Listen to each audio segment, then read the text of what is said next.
स्वागत है अपने एक नए वीडियो में। और इसमें हम लोग टॉप 15 क्वेश्चन की जो श्रृंखला चल रही है उस नेक्स्ट पार्ट में आज हम लोग पढ़ेंगे।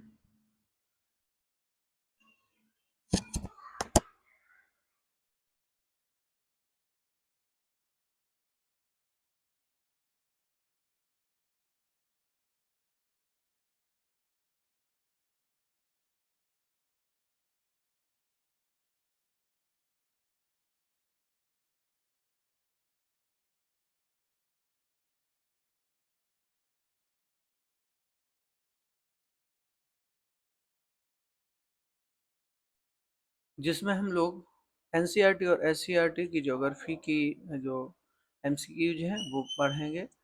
और सभी ज्योग्राफी के रहेंगे और सभी जितने भी स्टेट के एग्जाम्स या टीचर्स एग्जाम होते हैं सभी में ये एलिजिबिलिटी रहेगी इनकी। तो ये महत्वपूर्ण प्रश्न है। इसमें सबसे पहला प्रश्न हम लोग देखेंगे।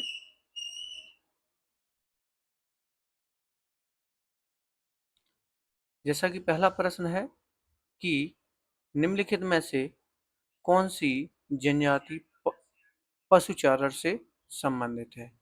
यानी 31 के लिए कि कौन सी जनजाति जो है पशुचारण से संबंधित है, जिसमें 4 ऑप्शन है। इनमें से एक विकल्प जो है वो महत्वपूर्ण है। इसके लिए तो जनजाति पशुचारण से जो संबंधित है वो है मसाई जनजाति। कौन सी है? मसाई जनजाति। यानी फर्स्ट जो क्वेश्चन है वो फर्स्ट ऑप्शन राइट है। चलिए नेक्स्ट क्वेश्चन देखेंगे।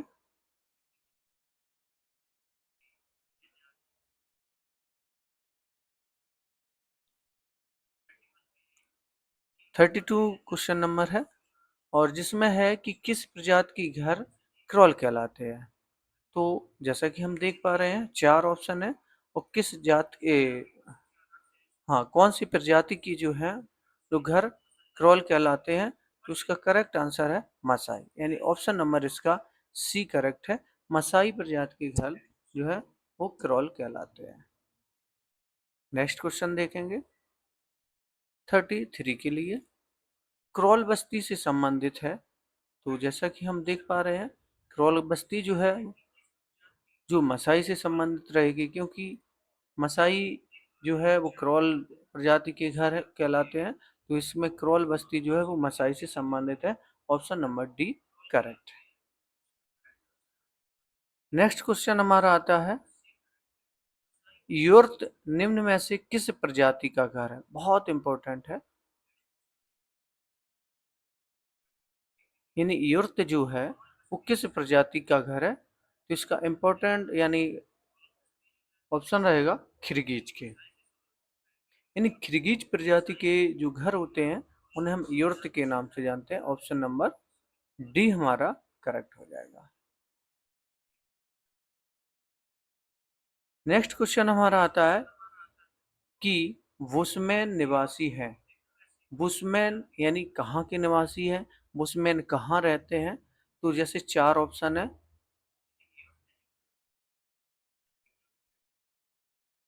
जो बुशमैन है वो कालाहरी मरुस्थल में पाए जाते हैं। कहाँ पाए जाते हैं? कालाहरी मरुस्थल में। Option number A correct.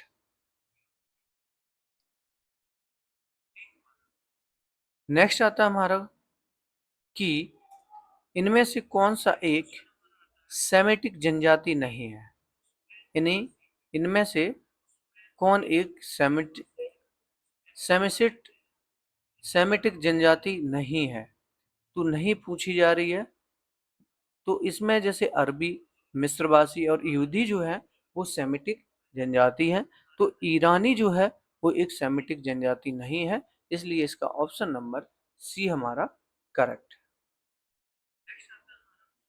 Next question,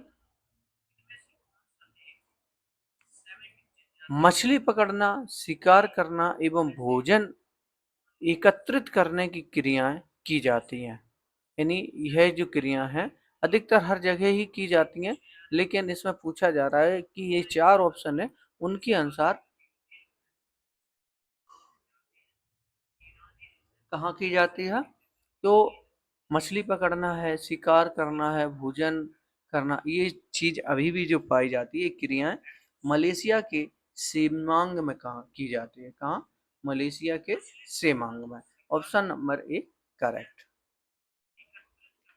next question आता हमारा कि विषुवतीय रेखीय पेटी में दक्षिणी थाईलैंड और मलाया की पहाड़ियों में किस जनजाति के लोग रहते हैं? यानी विषुवत रेखीय पेटी में या दक्षिणी अगर थाईलैंड में देखें या मलाया की पहाड़ी में अगर हम देखें तो इसमें जो जनजाति रहती है वो सेमांग जनजाति के लोग पाए जाते हैं। कौन से? सेमांग जनजाति। ऑप्शन नंबर ए करेक्ट है। चलिए नेक्स्ट क्वेश्चन हम लोग देखेंगे और नेक्स्ट क्वेश्चन है कि निम्नलिखित समूह में से कौन सी जनजातियां अपना जीवन यापन खाद्यान्न संग्रह तथा शिकार से करती हैं? यानी जो अपना जीवन यापन है, कौन सी जनजातियां जो है शिकार के द्वारा अपना जीवन यापन करते हैं? तो जैसा कि ऑप्शन नंबर ए में है, जैसे बुशमैन है, पिग्मी है तथा एक्समो। ये तीन प्रजातियां जो है, तीन प्रजातियों के समूह जो है वो शिकार से अपना जीवन यापन करते हैं। नेक्स्ट क्वेश्चन देखेंगे और नेक्स्ट क्वेश्चन है कि निम्नलिखित में से कौन सा युग्म सही नहीं है? यानी इसमें से चार ऑप्शन है, जिसमें से कौन सा युग्म जो है वो सही नहीं है? तो जैसे अगर हम देखें तो बटवा जनजाति जो है वो कांगो बेसिन में पाई जाती है, बिल्कुल करेक्ट है। रूबाल जनजाति सऊदी अरब में पाई जाती है। सेमांग मलेशिया में पाई जाती है। देखिए इनुट जो मध्य एशिया के लिए है, तो ये जो है ऑप्शन है वो गलत है। इसका ऑप्शन नंबर बी करेक्ट है, यानी क्वेश्चन के अनुसार। चलिए नेक्स्ट क्वेश्चन देखेंगे हम। निम्नलिखित युग्मों में से कौन सुमेलित है?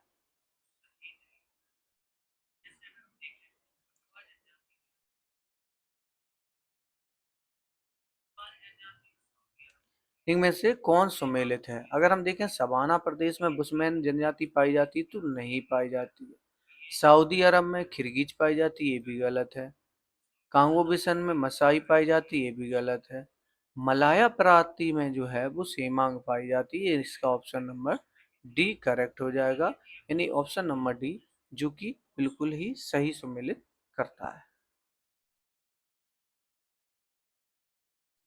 नेक्स्ट क्वेश्चन हम देखेंगे कि इसमें जनजाति है, दूसरा देश है, यानी कौन सी जनजाति कहाँ किस देश में पाई जाती है।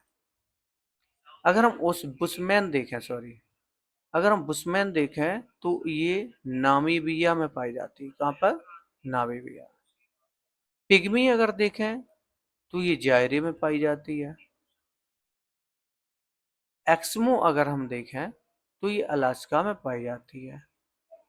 और गोंड जो है वो भारत में जनजाति पाई जाती है। तो बुशमैन कौन से देश में पाई जाती है? नामीबिया में। नामीबिया में। पिग्मी जायरे में। एक्समो अलास्का में। गोंड भारत में। इस अनुसार अगर हम देखें तो इसका ऑप्शन नंबर डी हमारा करेक्ट। चलिए नेक्स्ट क्वेश्चन। इसमें पूछा जा रहा है कि सुमेलित नहीं है। निम्नांकित में से कौन सा युग्म सुमेलित नहीं है? अगर हम प्रजाति देखें जाकुन तो ये मलेशिया में पाई जाती है, करेक्ट है। बोंटोक जो है वो फिलीपींस में पाई जाती है, सही है।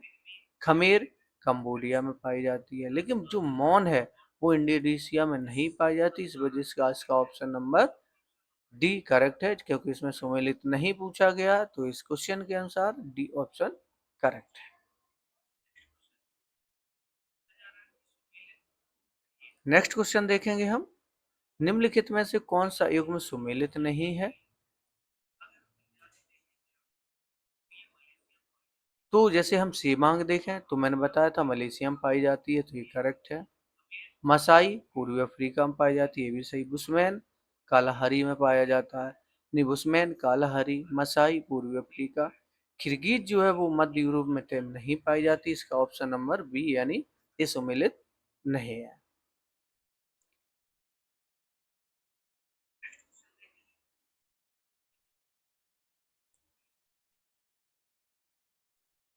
नेक्स्ट क्वेश्चन आता है हमारा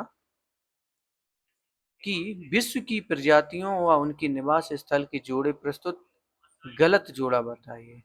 इसमें पूछा रहा है कि गलत जोड़ा कौन सा है। जैसे पिग्मी की अगर हम बात करें तो कांगो बेसिन में पाया जाता है, ये सही है। बहु सऊदी अरब में, एक्समो उत्तरी अमेरिकन में पाया जाता है। लेकिन जो सकाई है साइबेरिया में पाया जाता है, ये गलत है। यानी यह जोड़ा जो है सुमेलित नहीं है।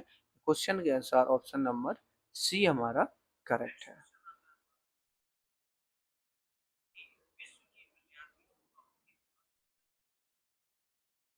चलिए नेक्स्ट क्वेश्चन देखेंगे। सुमेलित करना है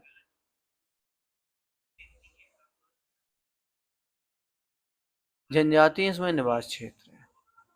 तो अगर हम देखें बुशमैन जो है वो किस क्षेत्र में पाया जाता है, तो बुशमैन कालाहारी में है, जैसा कि हम पहले बता चुके हैं।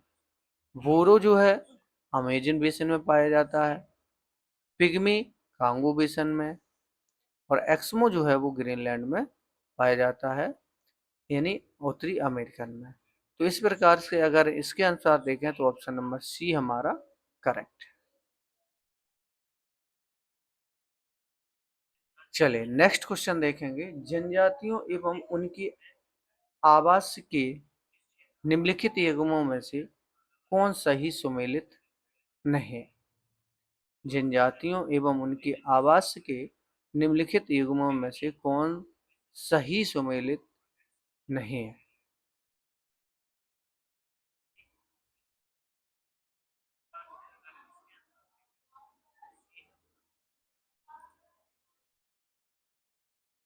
तो जैसे अगर हम देखें तो फूलामी पश्चिम अफ्रीका में पाया जाता है, ये सही है। मसाई पूर्वी अफ्रीका के, वंटू सहारा और नुबा सूडान। यानी इसमें पूछा गया है कि सुमेलित नहीं है, जैसा कि बंटू जो है सहारा में पाया जाता है, ये बिल्कुल गलत है। क्वेश्चन के अनुसार ऑप्शन नंबर सी करेक्ट है, क्योंकि बंटू सहारा में नहीं पाया जाता।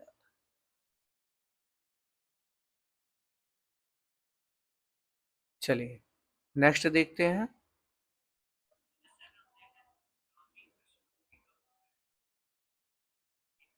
सुमेलित करना है तो जैसे अगर हम देखें याकूत आदिवासी जो वो साइबेरिया में पाई जाती है, ये करेक्ट है। बदू सऊदी अरब में, ये भी सही है। लैंप केन्या में पाई जाती है, ये भी करेक्ट है। लेप्स स्कैंडिनेविया में पाई जाती है, ये भी करेक्ट है। तो इस प्रकार से ऑप्शन नंबर ए हमारा करेक्ट हो जाएगा। 1 2 3 4।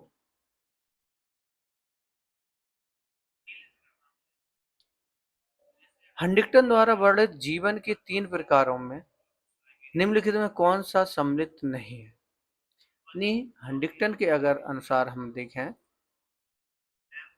तो बोला जा रहा है कि जीवन के 3 प्रकार हैं जिसमें से एक सम्मिलित नहीं है। तो जैसा कि अगर हम देखें तो मनुष्य है जीवन के लिए है, पौधे पशु ये सभी जो है जीवन के 3 प्रकार हैं, जिससे सूक्ष्म जंतु जो है वो जीवन के प्रकार में नहीं आता है। Option number D correct. जनसंख्या की विशेषताओं का वैज्ञानिक अध्ययन किया जाता है, यानी जनसंख्या की विशेषताओं का वैज्ञानिक अध्ययन जो है वो किस में किया जाता है। तो अगर जनसंख्या की बात करें तो वो जननांकिकी में किया जाता है। ऑप्शन नंबर सी करेक्ट हो जाएगा, इसमें जननांकिकी में। नेक्स्ट क्वेश्चन देखेंगे कि निम्नांकित में से किसने जनसंख्या वृद्धि का जननांकी संक्रमण प्रतिमान विकसित किया था। यानी जो प्रतिमान है जनसंख्या वृद्धि का जननांकी संक्रमण का प्रतिमान है वो किसने विकसित किया था। तो 4 ऑप्शन है। तो इसमें जो विकसित किया था वो किया था F.W. नोटेस्टीन। किसने किया था? नोटेस्टीन ने किया था। ऑप्शन नंबर ए हमारा करेक्ट है। चलिए नेक्स्ट क्वेश्चन देखते हैं 52 के लिए। निम्नलिखित में से कौन जननांकीय संक्रमण सिद्धांत के प्रतिपादक हैं। तो जैसा कि अभी हमने बताया तो इसका हमारा करेक्ट आंसर क्या हो जाएगा, यानी ऑप्शन नंबर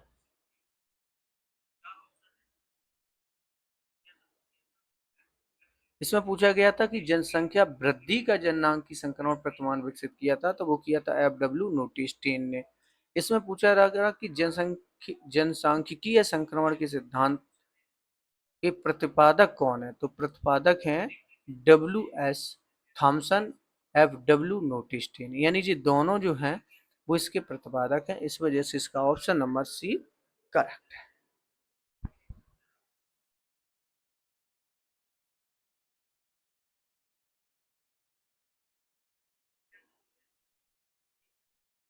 चलिए नेक्स्ट देखते हैं 53 के लिए। जननांगीय संक्रमण है, इसमें 4 ऑप्शन हैं, तो वो क्या है?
यानी जननांगी संक्रमण जो है वो क्या है? तो जननांगी जो संक्रमण है वो जन्म दर और मृत्यु दर में समय के साथ होने वाले जो परिवर्तन है उसे हम जननांगीय संक्रमण कहते हैं।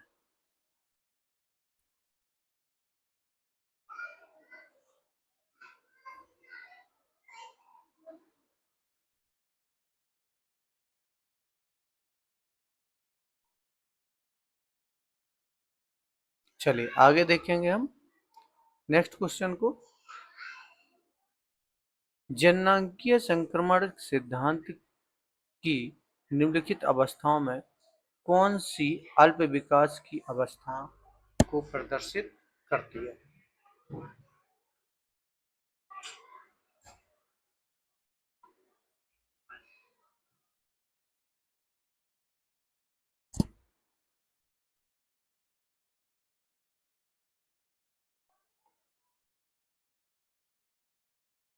तो इसका ऑप्शन नंबर हमारा करेक्ट हो जाएगा डी नंबर, यानी उच्च स्थायी अवस्था, जो कि अल्प विकास की अवस्था को प्रदर्शित करती है। नेक्स्ट क्वेश्चन देखेंगे। जननांगीय मॉडल के अनुसार किस अवस्था में मृत्यु दर में कमी और जन्म दर में कोई परिवर्तन नहीं होता है?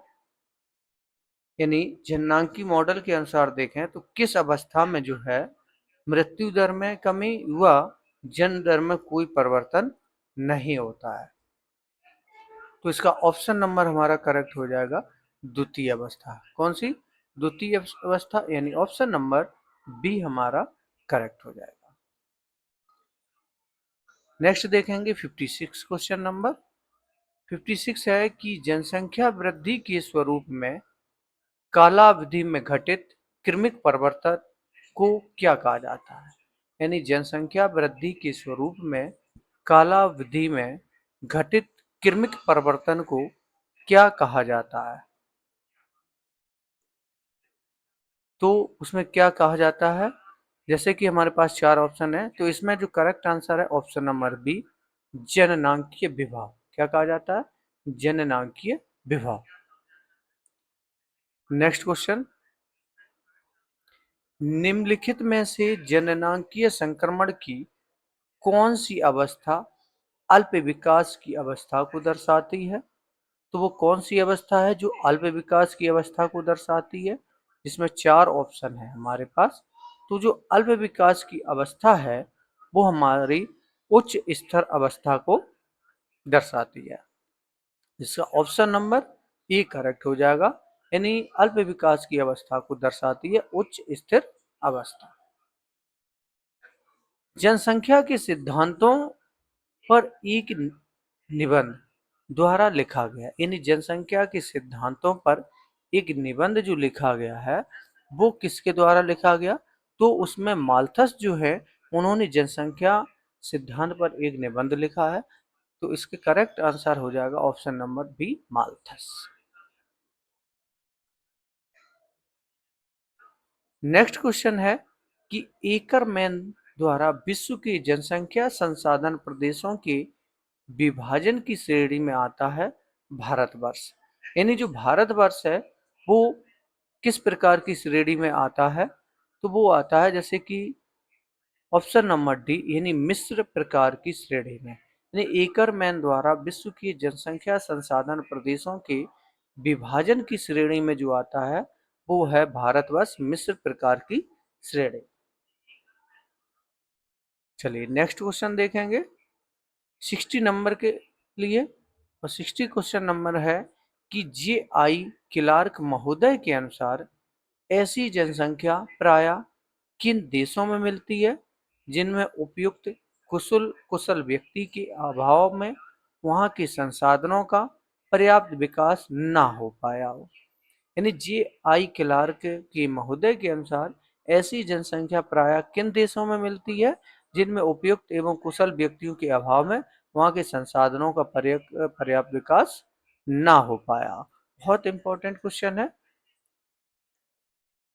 तो वो है सापेक्षिक अल्प जनसंख्या। कौन सी है? सापेक्षिक अल्प जनसंख्या, यानी एब्सोल्यूट अंडर पॉपुलेशन। यानी एब्सोल्यूट अंडर पॉपुलेशन जो है वो सापेक्षिक अल्प जनसंख्या है जिसका पर्याप्त विकास नहीं हो पाया।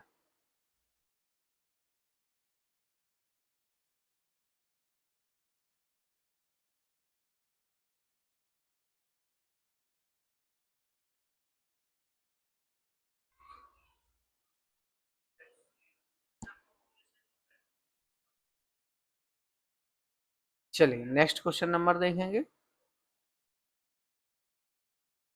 61 के लिए।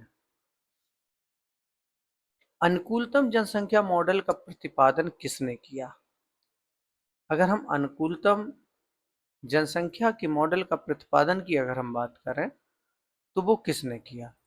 तो इसमें चार ऑप्शन में ये किया है कार्ल सैंडर्स द्वारा, यानी अनुकूलतम जनसंख्या मॉडल का तो वो किया है कार्ल सैंडर्स द्वारा, यानी ऑप्शन नंबर ए हमारा करेक्ट है।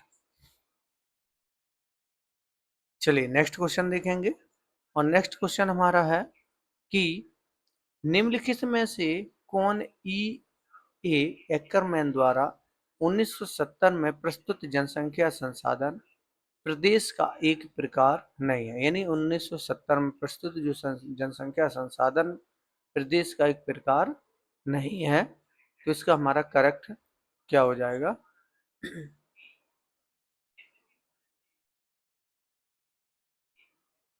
इसका करेक्ट हो जाएगा भारतीय उपमहाद्वीप सदृश, यानी ऑप्शन नंबर डी हमारा करेक्ट हो जाएगा भारतीय उपमहाद्वीपीय सदृश। चलिए नेक्स्ट क्वेश्चन देखेंगे। निम्नांकित में से किसने जनसंख्या का लॉजिस्टिक वक्र सिद्धांत का प्रतिपादन किया है? तो निम्नांकित में से किसने जनसंख्या का लॉजिस्टिक जो वक्र सिद्धांत का प्रतिपादन किया है? तो इसका ऑप्शन नंबर हमारा कौन सा करेक्ट हो जाएगा?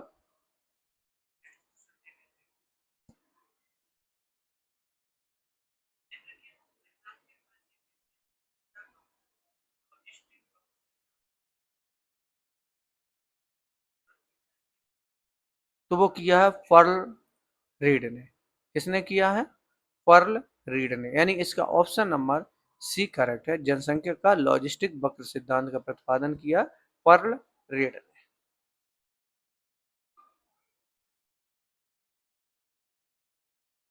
किसी भी सेवा के लिए जनसंख्या सीमा देहरी की सही व्याख्या निम्नलिखित में से कौन सा कथन करता है?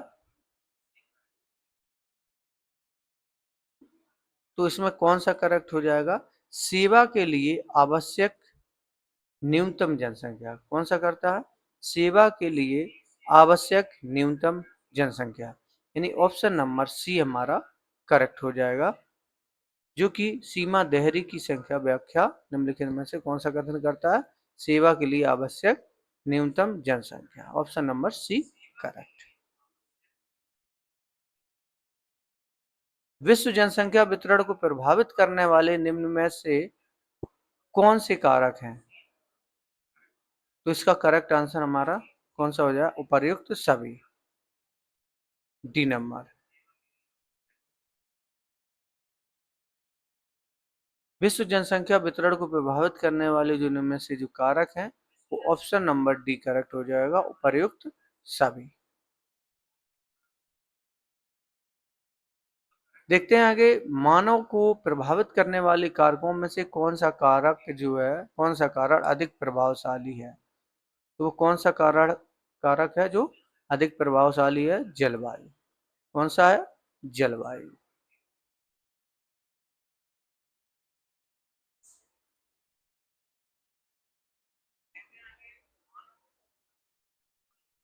नेक्स्ट क्वेश्चन है कि कुल जनसंख्या तथा कुल कृषि क्षेत्र के अनुपात को हम क्या कहते हैं? कुल जनसंख्या तथा कुल कृषि क्षेत्र के अनुपात को हम क्या कहते हैं? तो ये कहते हैं कायिक घनत्व, यानी ऑप्शन नंबर डी करेक्ट हो जाएगा, कायिक घनत्व जो है। नेक्स्ट आता है, प्रति इकाई कृषित भूमि के संदर्भ में व्यक्त जनसंख्या को क्या कहा जाता है? प्रति इकाई कृषित भूमि के संदर्भ में व्यक्त जनसंख्या को क्या कहा जाता है? तो उसे भी हम किस नाम से जानते हैं? कायिक घनत्व के नाम से जानते हैं। ऑप्शन नंबर ए करेक्ट हो जाएगा। नेक्स्ट है कि जनसंख्या विस्फोट संबंधित है किससे? उच्च जन्म दर और निम्न मृत्यु दर से, उच्च जन्म दर और उच्च मृत्यु दर से, निम्न जन्म दर उच्च मृत्यु दर से, निम्न जन्म दर और निम्न। वैसे 69 के लिए जो जनसंख्या विस्फोट संबंधित है, उच्च जन्म दर हो और निम्न मृत्यु दर हो तो वहां जनसंख्या विस्फोट के नाम से कहलाती है। यानी इसका ऑप्शन नंबर ए करेक्ट हो। 70 के लिए देखेंगे, प्रति व्यक्ति अधिकतम आय किसके द्वारा होती है? वास्तविक जनसंख्या के द्वारा, अल्प जनसंख्या के द्वारा, अनुकूलतम जनसंख्या के द्वारा या जनाधिक्य के द्वारा। तो जो प्रति व्यक्ति अधिकतम आय जो होती है वो अनुकूलतम जनसंख्या के द्वारा होती है। ऑप्शन नंबर बी हमारा करेक्ट है।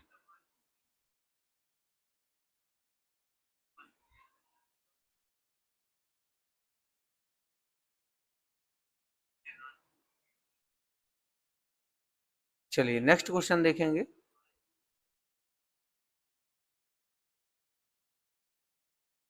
कथन है कि संयुक्त राज्य अमेरिका की बहुसंख्यक जनसंख्या 100 डिग्री पश्चिमी देशांतर के पूर्व निवास करती है। कारण क्या है उसका? संयुक्त राज्य अमेरिका का औद्योगिक क्षेत्र, सघन जनसंख्या, बहुत से नगर, सघन औद्योगिकरण और सर्वोत्तम परिवहन सुविधा संपन्न।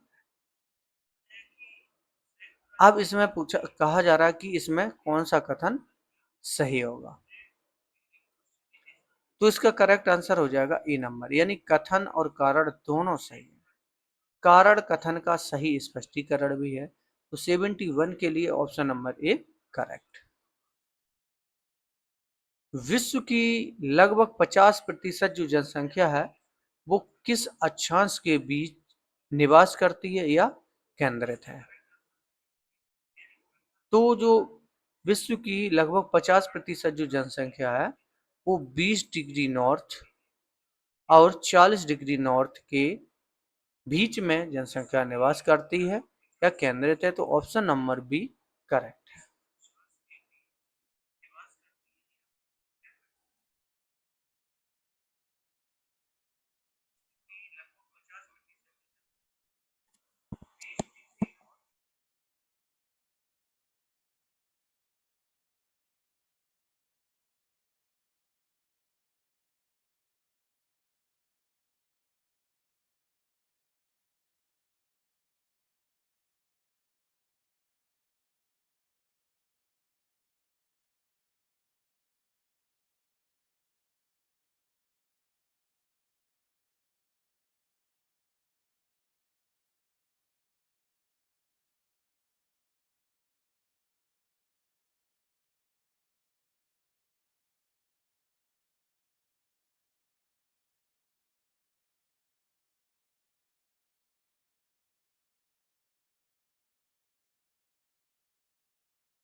चलिए नेक्स्ट क्वेश्चन देखेंगे 73 के लिए।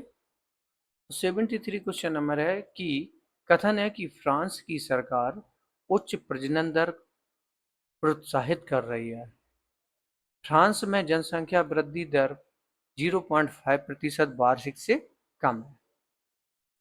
इसमें निष्कर्ष है तो इसमें देखेंगे कि यह बात सही है, यानी जो फ्रांस की सरकार है आ और रा दोनों सही है, रा आ का सही व्याख्या भी करता है। यानी फ्रांस की जो जनसंख्या है वो सरकार है वो कहती है कि उच्च प्रजनन दर को प्रोत्साहित करे।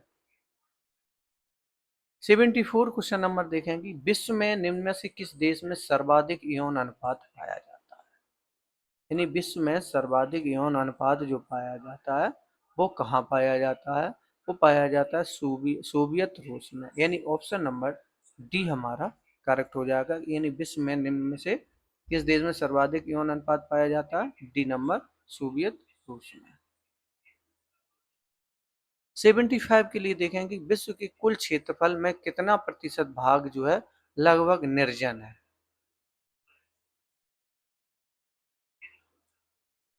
कितना भाग निर्जन है? तो वो 33% जो है वो निर्जन है। यानी ऑप्शन नंबर बी हमारा करेक्ट है।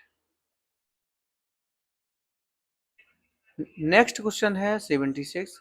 जनसंख्या की दृष्टि से निम्नलिखित देशों में से 2014 में कौन अफ्रीका का सबसे बड़ा देश था? यानी अफ्रीका महाद्वीप का सबसे बड़ा देश कौन था? क्वेश्चन ये है। तो इसका करेक्ट हो जाएगा नाइजीरिया। कौन सा है? नाइजीरिया जो है वो ऑप्शन नंबर सी इसका करेक्ट है, उसका सबसे बड़ा देश था। अफ्रीका के निम्नलिखित क्षेत्रों में से किसमें सर्वोच्च जन्म दर है? तो किसमें सबसे सर्वोच्च दर है?